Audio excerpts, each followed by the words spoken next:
Hey everyone, and welcome to Parallel Magic, the science fiction and fantasy book show. Today we have another special bonus movie episode for you. So Jonas and I will be talking about the movie of Ready Player One. And if you haven't listened to it yet, we do have an episode where we talk about the book, so feel free to jump into that as well. But for now, we're talking about the movie. So how's it going today, Jonas? It's going good. I feel like it's been forever since we've chit-chatted. I think both of us have been fairly busy the last week and a half, 10 days, something like that. So yeah, it's good to be back in the saddle, behind a microphone, seeing what we can talk about. Yeah, I'm excited about it too. Yeah. What are you drinking today? Well, or I guess I should say, with the inspiration of Ready Player One, of course, I went on Google and like, what's a good drink for Ready Player One? And the first thing that popped up actually sounded pretty good. So I made myself, I don't even think I had a name to it, but it's like a 3-tier drink. I didn't give it enough time to separate, as Kate can see, but it's basically Kahlua and creme de menthe and vodka. So it's supposed to represent the three keys that are, well, they're in the book. I don't know if they're in the movie, honestly. So it's got the copper, jade, crystal key. And I haven't drank it yet because it's in a shot form, so I'm going to do that while you describe what you're drinking. Alrighty, so I, as always, am not that fancy. By the way, I don't know how listeners think about it, but I just picture you with like this glorious, fully stocked bar because you always come armed with these awesome cocktails. So that's how I picture your house anyway. It's really not. It's more like a bunch of liquor in a crate.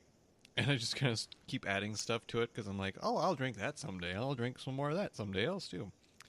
So yeah, it's nothing glorious or fancy, but in my head, yes, I have a fully stocked bar like in cocktail. I'm just like whipping bottles in the air and behind my back and everything.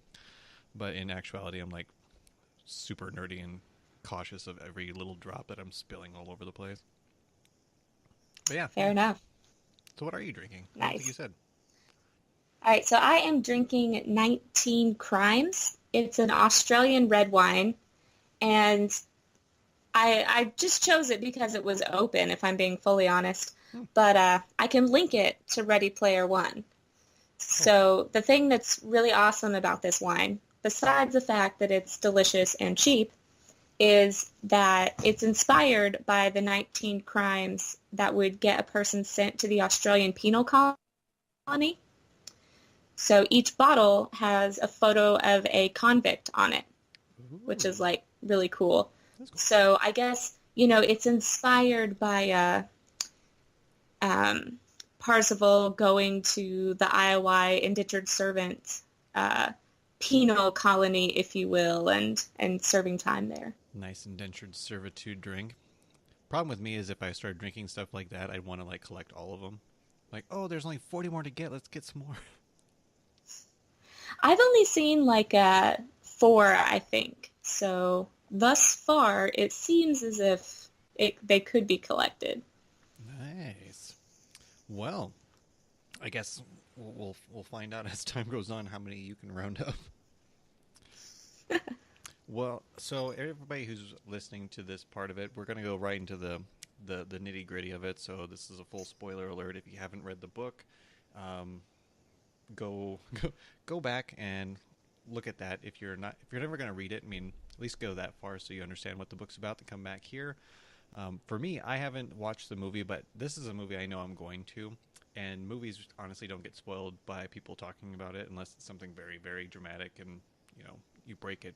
I don't think you're going to break anything for me. I will watch it either way. So just a full disclosure so nobody's like, well, now I don't want to watch the movie. So, Ready Player One, the movie. How'd you like it? All right. So I always I always like want to read the book first and then I watch a movie and I wish I had seen it without reading the book so I could judge it on its own. It's like this horrible catch-22 I have. And I really felt that with this one because they change a lot from the book. Like And drastically, or yes, very drastically. So the basic premise is the same. Halliday has planted the Easter egg in the Oasis, and Parzival and the other members of the High Five are going in search of it. But because the book is so long, they do have to shorten certain aspects of it in the movie. Like, for example, instead of getting the keys and then going into the gates, making like a total of 6 challenges, yeah. they just do the keys. So there's just like 3 big challenges. Oh, okay. Which, I mean, makes sense in the context of the movie. It's shorter. They also change, I think, pretty much all of the challenges. I think one is still kind of the same, but it's slightly different. Like there's only one that's like a video game, like from the 80s. The rest of it is all different.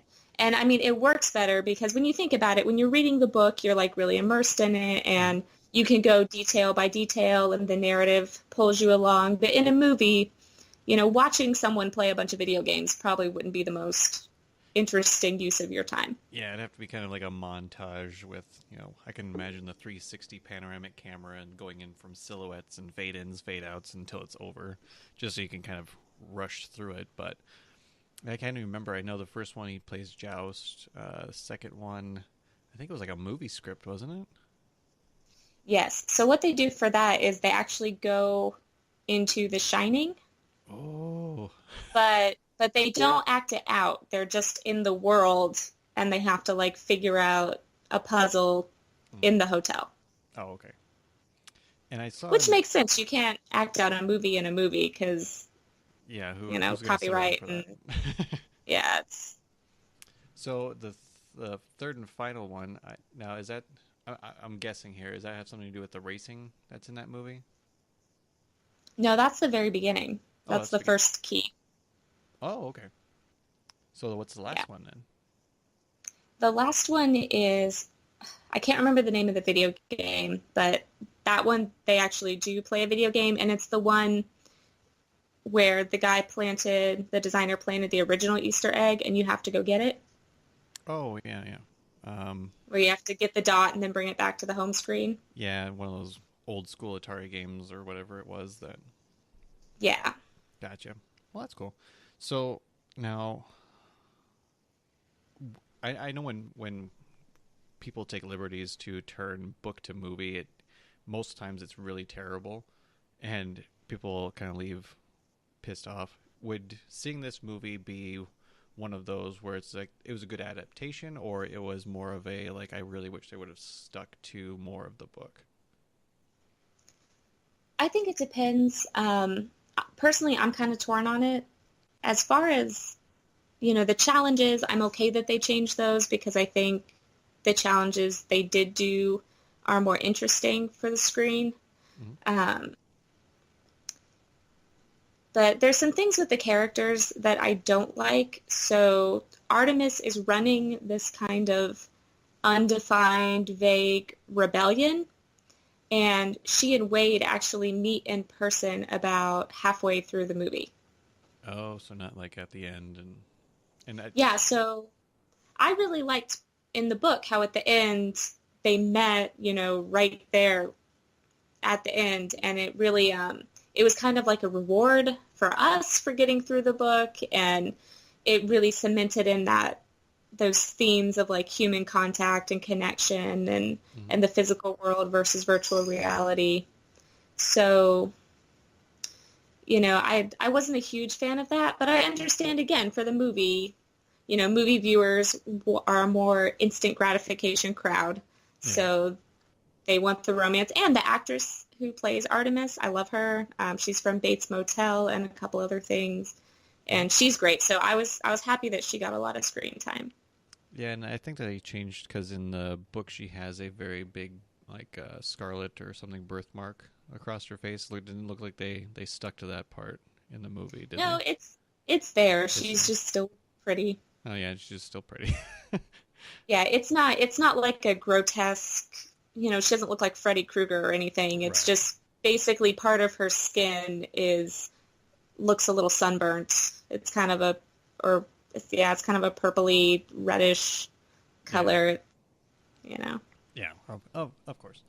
And I guess with all that, I mean, I know in the book there is this. There's a friendship with H that never really gets discovered. That H is actually a girl until the end. Is that one of those things that they kind of ruin too halfway through, or is it like in the end, like, oh my god, you're a girl, cool? Um, it is towards the end. I think it's maybe like the two-thirds mark we meet H in person. So basically what they do is Parzival and Artemis meet up at her rebellion area, and after his mobile home is blown up. So that's the same. But then he goes and he teams up with her and her rebellion, but then they're invaded by IOI, and IOI actually captures Artemis, and then she's the one that does all of the stuff in the IOI detention center. So Parzival doesn't go there at all in the movie. Oh, okay. But what he does instead is H comes with Dido and his brother, whose name I can't remember, Shoto. starts with an S. Shoto, that's it. Dido and Shoto, they all show up together in the motorhome, but it's not a motorhome. It's like an old USPS truck. Oh, sweet. So So, it's like his hideout from where he yeah, was so first in there. yeah. So they all go together and like do their own thing, and then eventually they all meet back up at the very end. But they don't go to Ogden Morrow's house. Oh, So we do see him in the movie, yeah. but it's in a different way. Yeah, I saw that Ogden Morrow's being played by Simon Pegg, who's one of I love Simon Pegg in all these different movies that I see him in. So when I saw his name on the roster, I'm like, ooh, no, I definitely want to see it. But it looks like, I mean, IROC is it's being played by T.J. Miller, so I figure he must have more screen time than he actually did in the book. Yeah, he's in a couple different scenes. He's working pretty closely with IOI and helping them out, like gathering resources and things that they can use. Oh, so he's a dick, still. Yeah. Yeah. So you said that Shoto and all of them meet up, so Shoto doesn't actually die in this version? I believe it was Dido who died in the book. I can't remember now, so maybe. I, One of the I two believe it brothers, was or brothers, quote. either way, spoiler alert, they both live in the movie and kumbaya, everybody's happy. How about that? Which, on one hand, I like that because I love happy endings and I like the two Japanese characters and their camaraderie. But at the same time, I felt like that lowered the stakes for me Yeah, a little bit. because, we have Wade's trailer being blown up, which is really dramatic, and we have Artemis being captured. But, like, without anyone dying, it never really felt like the stakes were as high Yeah, there as they wasn't were in the book. that revenge aspect of now this is why I will help you type of thing. Yeah. Yeah. Well, neat. So, how about tell me what your favorite scene of the movie was? Ooh, that's tough. Um, this is probably just primary bias, but I really loved the racing sequence. So they do, yeah, they do two. They do one like at the very beginning of the movie pretty much, and then one a little later. And what I loved about it is, you just get right into that video game feel, and you're just flooded with really cool references. So you've got like Mad Max's cars there, Christine's there, there's monster trucks, like all these famous Classic, vehicles, the Batmobile, like Yeah. So, and like you're just thrown into this race through New York City and it's fast and like everything's coming at you from a different direction. And I think it does a good job of orientating you into the movie because it's like, all right, people, we are using a lot of special effects, but they look really good and there's a lot to take in. So, but like we're here for a thrill ride and that's what you're going to get. Yeah, and I think I heard that too, that the special effects were actually very good for this movie, and that if you went into it expecting, the line by line per the book, I mean, it's just not the same. So, and I'm usually actually thankful for that if they can alter it into something different, new, and unique to itself, just because it's. I mean, it's got to be super hard to ever get a single book translated perfectly onto a movie. It's just there's not enough time. There's not enough. I mean, you can imagine certain things that you can't really put into a book. I mean, you can kind of just breeze through them in your mind, but actually sitting there for half an hour while something is described is usually ridiculous. So, and a lot of those references in Ready Player One, the book is. I mean, they're very obscure. Some of them I was like, I'd have no idea what that is, and I'd have to look them up and go, oh, okay, I kind of know what it is, but I mean, I didn't watch it or anything like that, and computer references and things like that hardcore 80s geeks would probably be like, yeah, I remember having that or something to that effect. But for people nowadays, I mean, it's going to draw in the crowd of teens up to 30s really, and it's those people that are wanting to dip back into nostalgia, and also kids that love technology and special effects. So you have to do something that's not going to alienate one or the other.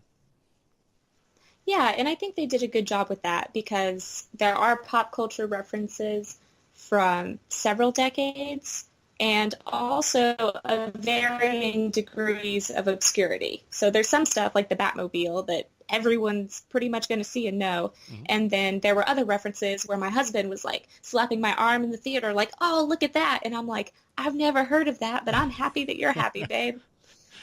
Yeah, you go. Yeah, rock that. I'm sure I'm gonna pick. It's one of those movies that I know I'm just gonna own at some point, just because of all the references in it. And I'm guessing that next time you see that movie, you're gonna pick up on a lot more than you did the first time. Um, Oh yeah. so, um, last time we did it, I mean, I think we kind of did somewhat of a shot rating, but it was more on the lines of, would you go to the movie? Would you go to the discount movie? Would you rent it? Would you own it? Would you go to Redbox, or would you skip it till Netflix comes around with it? Yeah, I would say I would go to the movie, and I know a lot of people are saying like go see IMAX or 3D because of the special effects, Mm-hmm. but I saw it, regular old movie screen for a matinee, and I thought I definitely got my money's worth. The actors all do a good job of bringing these characters to life. The special effects are good.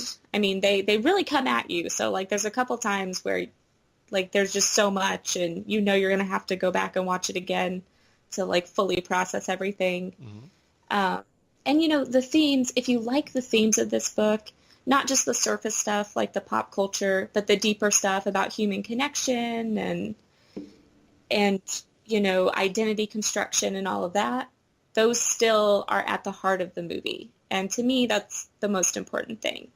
So I would say, if you like the book, go see the movie in the theater. It's worth it. And any waiting you do or Redboxing or Netflixing you do will just be even more of a value. Nice.